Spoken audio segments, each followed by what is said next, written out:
بسم الله الرحمن الرحيم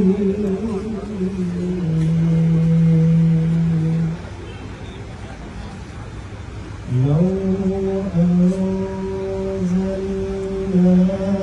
هذا القرآن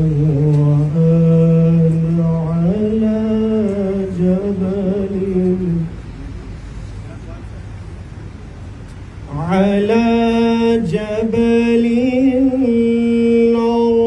لرأيته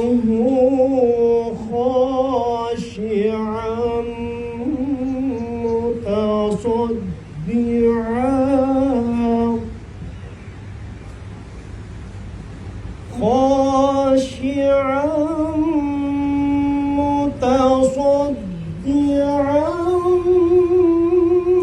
من خشية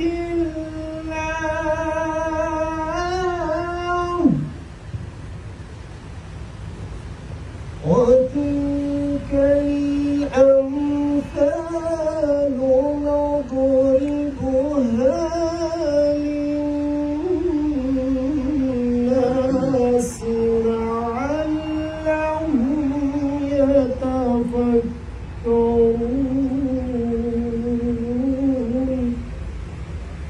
صدق الله.